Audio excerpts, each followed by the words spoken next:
Coucou toi, j'espère que tu vas bien. Aujourd'hui, on se retrouve pour la lecture du chapitre 8 de L'école du bien et du mal de Soman Shenani. Avec l'accord de l'auteur, je vais te lire le chapitre, mais avant, je vais faire un petit résumé. Dans le chapitre 7, on avait suivi Agatha et Sophie à travers différents cours. Donc Sophie, qui est à l'école du mal, avait suivi plusieurs cours, notamment l'enlaidissement. Et contrairement à Agatha, Sophie est plutôt douée en ce qui concerne les cours du mal, alors qu'Agatha se plante complètement dans les cours du bien. Elle a que des mauvaises notes, alors que Sophie c'est le contraire. Elle n'a que des bonnes notes. D'ailleurs, je crois qu'elle est première de sa promo, il me semble. Mais en tout cas, Sophie est assez frustrée parce que justement, elle veut aller à l'école du bien. Alors que, pour le moment, tout prouve qu'elle est faite pour l'école du mal. Et maintenant, je vais te lire le chapitre 8. D'ailleurs, j'adore ce chapitre.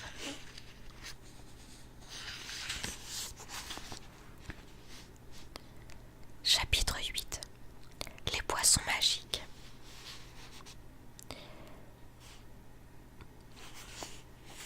Une heure plus tôt, Tedros avait décidé de faire quelques longueurs.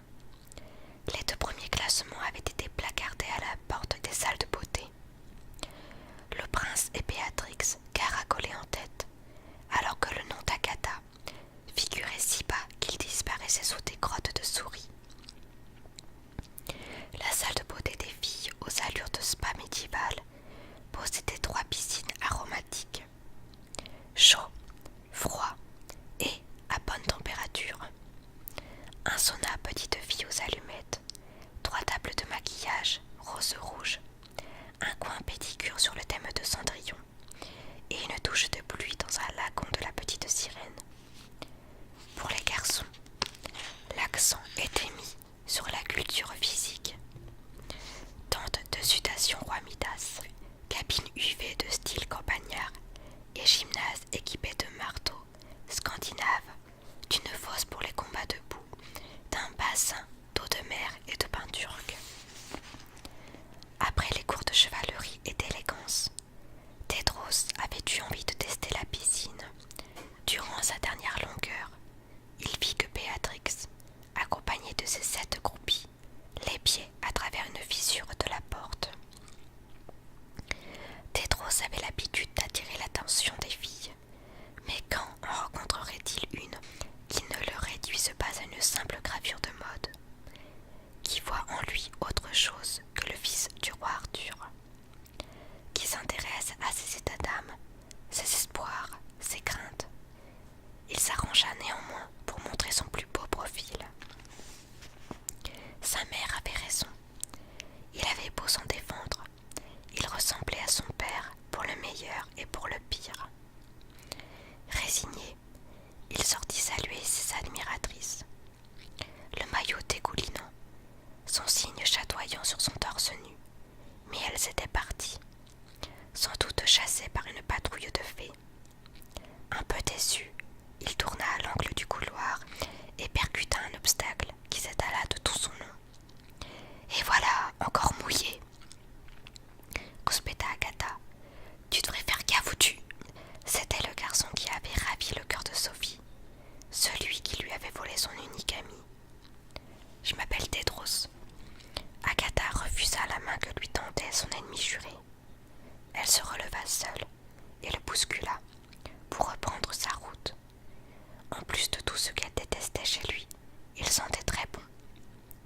D'un pas furieux, elle rejoignit la porte du fond, fermée à clé. « C'est par là », indiqua Tedros, le doigt pointé vers les marches derrière lui. Agatha lui repassa devant en se bouchant le nez. « Ravie de t'avoir rencontré. » Tandis qu'elle s'éloignait en grommelant, Tedros fit la moue. Les demoiselles l'appréciaient toujours. Or, cette drôle d'élève l'avait toisé comme s'il était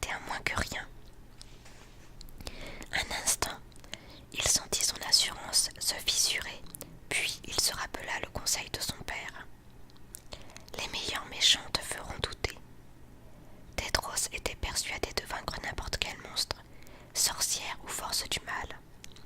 Cette fille-là était différente, effrayante. Un frisson lui parcourut l'échine. Pourquoi a-t-elle été envoyée dans mon école?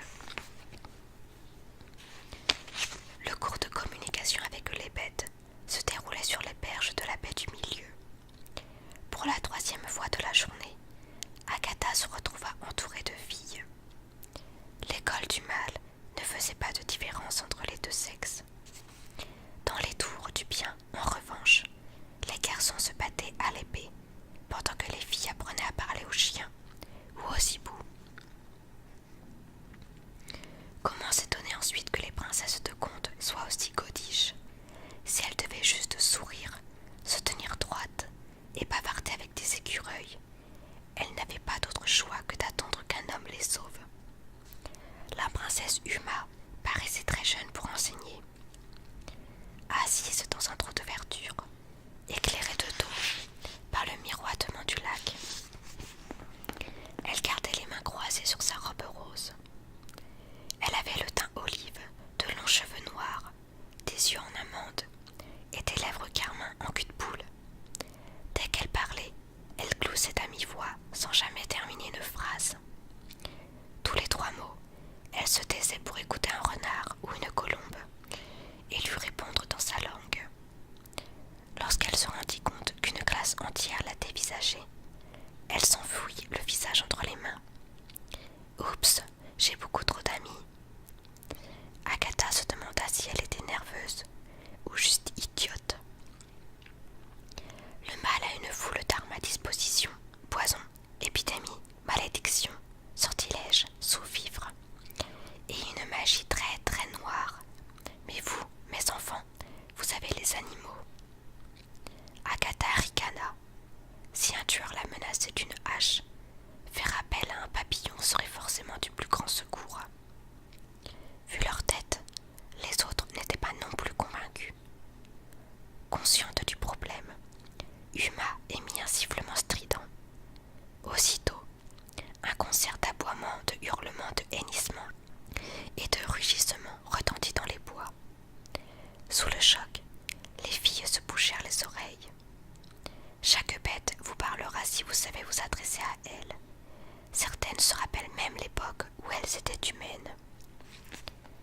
Agatha frémit au souvenir des animaux empaillés de la galerie, rien que d'anciennes élèves comme elle. Je sais que vous aspirez toutes à devenir princesse, mais les moins doués d'entre vous n'en ont pas les capacités. Vous vous feriez tirer dessus, poignarder ou dévorer. En tant que renard complice, moineau espion ou gentil cochon, vous aurez des chances de connaître une fin de vie plus heureuse. Elle siffla entre ses dents, et une loutre sortit du lac, un livre de contes en équilibre sur son museau. Vous pourriez tenir compagnie à une jeune prisonnière ou la conduire à l'abri. La bête, nerveuse, fit sautiller l'ouvrage serti de pierreries pour l'offrir à la bonne page. L'aider à confectionner une robe de bal, voire lui transmettre un message urgent, après lui avoir remis le livre ouvert à la page voulue, l'otarie s'effondra sous l'effet du stress. Vous pourriez même sauver une vie. Uma montra le tableau d'une princesse terrifiée, réfugiée derrière un cerf empalant un sorcier. On aurait dit son sosie. Il y a bien longtemps, un animal m'a sauvé. En retour, il a eu la plus belle des fins. Agatha vit les filles passer du scepticisme à la vénération absolue. Ce n'était pas qu'une simple enseignante, c'était une princesse en chair et en os. Si vous voulez suivre mon exemple, je vous conseille de réussir l'exercice d'aujourd'hui. Agatha frissonna. Une 3e place de dernière, et elle ne reverrait plus Sophie. Elle ne pourrait plus rentrer chez elle. Quelle angoisse! Le temps de rejoindre la berge, elle remarqua le livre d'Uma ouvert sur l'herbe. Les animaux adorent aider les princesses, parce que nous chantons de jolies chansons, parce que nous leur donnons un abri dans les bois effrayants, parce qu'ils rêvent de devenir aussi beaux et aimés que... Attendez!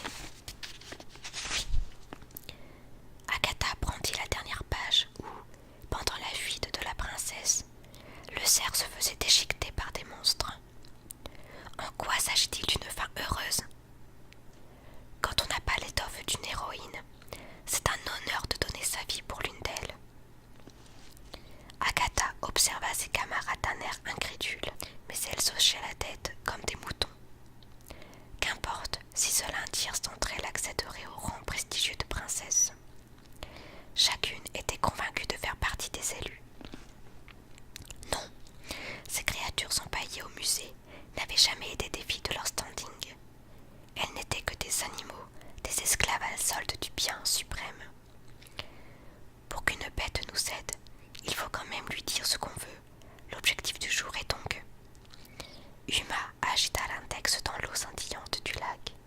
Un millier d'alevins immaculés firent surface. Des poissons magiques, elles sondent le tréfonds de votre âme et identifient votre souhait le plus cher. Très utile quand on a perdu sa langue, sa voix, et qu'on doit réclamer un baiser au prince. Trempez le doigt dans l'eau, et les poissons devineront vos pensées. La fille qui aura le souhait le plus fort, le plus limpide, l'emportera. Agatha se demanda de quoi les élèves rêvaient. D'avoir de la profondeur d'esprit, peut-être. Mélisende s'exécuta la première et ferma les yeux. Quand elle les rouvrit, les poissons devenus de toutes les couleurs la regardaient, désemparés, la bouche grande ouverte. Esprit trop embrumé, soupira Uma. L'adorable Kiko, qui avait donné son rouge à lèvres à Agatha, se prêta à l'exercice. Les poissons devinrent rouges, orangés, pêches, puis ils formèrent une espèce de portrait. Que souhaitent les représentantes du bien, réfléchit Agatha. La paix au sein de leur royaume, la santé pour leurs proches, l'anéantissement du mal. Les alevins dessinèrent un garçon. Tristan, s'exclama Kiko, c'est moi qui ai attrapé sa rose à la réunion d'accueil. Agatha gémit. Elle aurait dû s'en douter. Rina plongea l'index à son tour, et les poissons composèrent une mosaïque représentant un grand gaillard aux yeux gris qui coinçait une flèche dans son arc. Chadik, rougit-elle. Tour de l'honneur, chambre 10. On apprit ensuite que Gisèle rêvait de Nicolas, Flavia d'Oliver, Sahara de Bastien. Agatha, qui avait d'abord trouvé leur souhait stupide, commença à prendre peur. C'était tout ce que les âmes du bien recherchaient, des garçons qu'elle ne connaissait même pas. Le coup de foudre, s'émerveilla Uma. Il n'y a rien de plus beau au monde. Pouah! Comment pouvait-on aimer les garçons? Des petits voyous coquets sans intérêt, persuadés que le monde leur appartenait. En repensant à Tedros, Agatha sentit sa peau s'embraser. La haine au premier regard, ça c'était plausible. Même si les poissons magiques étaient fatigués d'avoir dessiné tant de mâchoires ciselées, Béatrix remporta la palme, car elle composait une spectaculaire vision arc-en-ciel de son mariage somptueux avec Tedros. Château, couronne, feux d'artifice, toutes les filles furent émues aux larmes, soit parce que la scène était d'une beauté époustouflante, soit parce qu'elles avaient pris conscience de ne pas pouvoir rivaliser avec elle. Maintenant, il faut le pourchasser, Béatrix, annonça Uma. Tedros doit devenir ta mission, ton obsession. Car quand une vraie princesse veut suffisamment quelque chose, elle remua la main dans l'eau. Tes amis s'unissent derrière toi. Les poissons virèrent au rose fuchsia. Elles se battent pour toi et te permettent d'exaucer ton vœu. Quand Uma ressortit le bras du lac, les alevins s'étaient mués en son souhait le plus cher. Qu'est-ce que c'est? S'étonna Rina. Une valise. La princesse leva la tête vers 20 filles décontenancées. Oh, je devrais peut-être vous donner votre classement. Agatha n'est pas passée, indiqua Béatrix. L'intéressé l'aurait bien giflé, mais il n'y avait pas de menace dans sa voix, loin d'être troublée à l'idée qu'un banc de poissons soit transformé en valise. Elle s'inquiétait qu'Agatha n'ait pas eu son tour. Au fond, elle n'était peut-être pas si mauvaise. Si elle échoue, Rina récupérera sa chambre. Agatha revint sur son jugement. « Seigneur, nous en aurons oublié une !» s'écria Uma. Elle lâcha sa précieuse valise rose, qui coula à pic, et repeupla le lac d'un millier de poissons blancs. Un instant, ils avaient trouvé le paradis dans une mallette, et voilà qu'ils s'étaient remis dans le lac, tels des génies privés de leur lampe magique. Furieux, ils se moquèrent que la vie d'Agatha soit en danger. Ils voulaient juste avoir la paix. Mon vœu est simple, pensa-t-elle, ne pas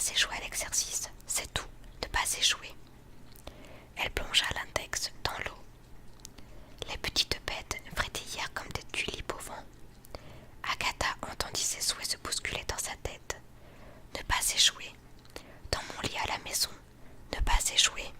Sophie à l'abri, ne pas échouer. Tétros mort. Les poissons devinrent bleus, jaunes et enfin rouges. Des vœux balayés par un cyclone. Nouveau visage, même visage, cheveux blonds. Je déteste les cheveux blonds. Davantage d'amis, pas d'amis. Son esprit n'est pas qu'embrumé, murmura Uma. Il est totalement confus. À force de trembler, les poissons écarlates semblaient près d'éclater. Apeurée, Agatha voulut ôter son doigt, mais l'eau se referma solidement dessus. Qu'est-ce que... Devenue noire d'encre, les alevins foncèrent vers elle comme des aimants. Les filles détalèrent horrifiées. Uma resta figée de stupeur. Le crâne d'Agatha explosa de douleur. Maison, école, maman, papa, bien. Mauvais, garçon, fille, toujours, jamais. Les poissons lui secouaient le bras. Leurs yeux sautèrent comme des boutons de culotte. Leurs nageoires se désagrégèrent. Leur ventre se gorgea de sang. Ils hurlèrent de souffrance. Perdre, gagner, vérité, mensonge, perdu, trouvé, fort, faible, ami, ennemi. Les poissons n'étaient plus qu'une énorme masse noire qui grimpa le long de sa main. Elle se débattit, mais l'os se brisa, et elles engloutirent son bras dans leur sinistre cocon. À l'aide, au secours! Le cocon mortel s'étendit à son visage, étouffant ses cris, puis l'avala tout entière. À bout de souffle, Agatha donna des coups de pied. Hélas, la douleur l'obligea à se recroqueviller en position foetale.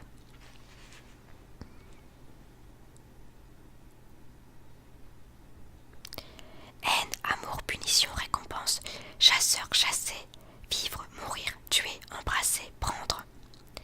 Animé d'un terrible esprit de vengeance, le cocon noir la dévora comme une tombe gélatineuse, aspirant ses ultimes parcelles de vie, jusqu'à ce qu'il ne reste plus que donner. Les hurlements cessèrent, le cocon mua. Sous le choc, Agatha trébucha en arrière. Elle avait une fillette dans les bras, 12 ou 13 ans, le teint caramel, une tignasse de boucles brunes. L'enfant s'étira, ouvrit les paupières et lui sourit comme à une vieille amie. 100 longues années, et tu es la première à souhaiter me libérer. Merci. Elle resplendit d'une belle lumière dorée, puis dans un éclair blanc, elle se scinda en rayon de soleil et disparut.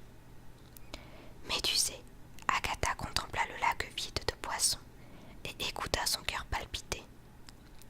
Elle avait le sentiment d'être passée à la lessiveuse. Elle leva son index guéri. Est-ce que c'était normal? La classe s'était dispersée derrière les arbres, y compris la princesse Uma, dont la mine grave répondit à sa question. Des cris rauques retentirent. Agatha leva la tête vers la colombe que son professeur avait saluée au début du cours. Sauf que le volatile paraissait plus affolé qu'amical. Du fond des bois résonna un clapissement de renard, inquiet, guttural. Puis on entendit d'autres cris qui n'avaient plus rien à voir avec l'accueil bienveillant du début. Les animaux étaient dans un état second. Que se passe-t-il? S'exclama Agatha, les mains plaquées sur les oreilles. Dès qu'elle croisa le regard d'Uma, elle comprit. Eux aussi, ils en ont envie. Et ce fut la ruée des quatre coins de la forêt. Écureuils, rats, chiens, taupes, cerfs, oiseaux, chats, lapins, la loutre claudicante. Tous les animaux capables de se faufiler par les grilles de l'école fonçaient vers leur sauveuse. Rends-nous notre humanité, sommes-nous, princesse? Agatha blêmit. Depuis quand comprenait-elle le langage de bêtes en plein délire? Je fais quoi? Uma contempla les animaux, ses fidèles marionnettes, ses amis de cœur. Cours!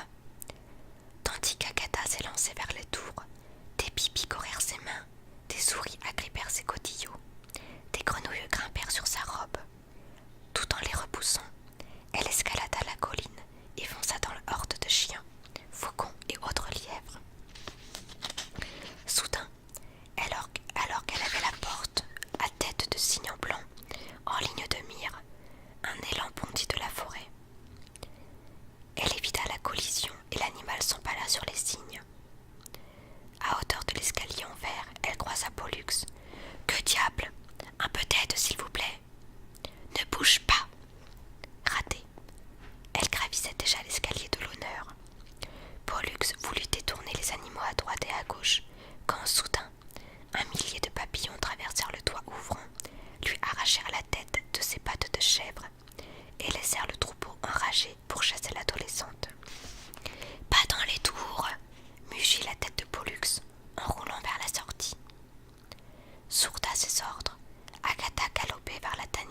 vaisselle. Pendant que les garçons ou les enseignants s'en prenaient au porc-épic, mauvaise idée, et que des filles hystériques sautaient sur les tables aux talons aiguilles, très très mauvaise idée. Elle tenta d'échapper au flot déchaîné. Hélas, les animaux continuèrent leur traque en croquant quelques bonbons au passage. Elle prit assez d'avance pour grimper à l'étage, se faufiler par la porte nacrée et la refermer d'un coup de pied avant qu'une belette ne s'y fraye un chemin. À l'ombre des haies imposantes du roi Arthur, Agatha se courba en deux. Un vent glacial assaillit ses bras nus. Là-haut, elle ne ferait pas long feu. Pendant qu'elle cherchait un professeur ou une nymphe susceptible de la secourir, elle remarqua un reflet à travers la porte en verre dépoli. Une silhouette athlétique se découpait en contre-jour. Une fois n'est pas coutume, la jeune fille remercia le ciel de tomber sur un garçon et s'élança vers son prince sans visage. Tout à coup, une gargouille perfora le brouillard et mit le feu à la porte. Agatha évita une deuxième bombe incendiaire qui embrasa le buisson d'Arthur et Bouzanguenièvre. Elle voulut ramper vers le massif suivant, mais la gargouille les fit flamber un à un jusqu'à ce que l'histoire du roi ne soit plus qu'un ouragan de cendres. Piégée, Agatha leva les yeux vers le démon fumant, qui, de son talon en pierre, la plaqua au sol. Elle baissa les paupières. Rien ne se passa. Elle rouvrit les yeux. La gargouille était agenouillée si près d'elle que, dans ses pupilles rouges vifs, on distinguait l'image d'un bambin apeuré. « Tu veux mon aide ?» haleta-t-elle. La statue ravala des larmes d'espoir. « Je ne sais pas comment j'ai fait, c'était un accident. » La gargouille la sonda du regard et comprit qu'elle disait la vérité. Elle s'affaissa au milieu des cendres. En observant ce nouvel enfant perdu, Agatha songea à toutes les créatures de l'étrange monde où elle avait été propulsée. Elle n'obéissait pas aux ordres par loyauté, elle ne secourait pas les princesses par gentillesse. Elle le faisait parce que, un jour, leur comportement vertueux leur offrirait peut-être la chance de redevenir humaines. Seul un conte de fées pouvait leur rendre leur nature imparfaite d'origine, leur existence ordinaire. Agatha lui prit la main. « Je voudrais t'aider, nous faire tous rentrer à la maison. » La gargouille posa la tête sur ses genoux. Cernée par le dangereux brasier, un monstre et une jeune fille pleurèrent dans les bras l'un de l'autre. Agatha sentit la pierre s'adoucir. La gargouille se redressa stupéfaite, le temps qu'elle se relève d'un pas hésitant. Son enveloppe de pierre se fissura, ses griffes devinrent des mains. Ses yeux luirent d'innocence. Abasourdie, Agatha se précipita vers elle en évitant le ricochet des flammes. Au moment où le visage du monstre prenait les traits d'un garçonnet, elle tendit avec joie le bras vers lui. Une épée empala son cœur de mutant. Aussitôt la gargouille redevint pierre et poussa un vagissement de déception. Agatha vit volte-face, horrifiée. Excalibur au poing, Tédros bondit sur le crâne cornu de la gargouille en regardant le souvenir de son père partir en fumée. « Saleté de misérable bestiole !»« Non !» D'un coup d'épée, Tédros décapita la gargouille. « C'était un petit garçon idiot. Il était du côté du bien. » Tédros atterrit devant elle. « Maintenant, je sais que tu es une sorcière. » Elle lui asséna un coup de poing dans l'œil, avant qu'elle ne puisse doubler la mise. Un essaim de fées, de loups et de professeurs débarqua juste à temps pour voir une vague déchaînée s'abattre sur le toit de la ménagerie et séparer les deux adversaires. Et c'est la fin de ce chapitre. Personnellement, j'ai adoré ce chapitre, même si il est triste. Déjà parce qu'on apprend que les animaux sont en vérité des enfants et que les princesses les utilisent comme des jouets. Et ensuite pour la gargouille, franchement c'était vraiment une scène triste.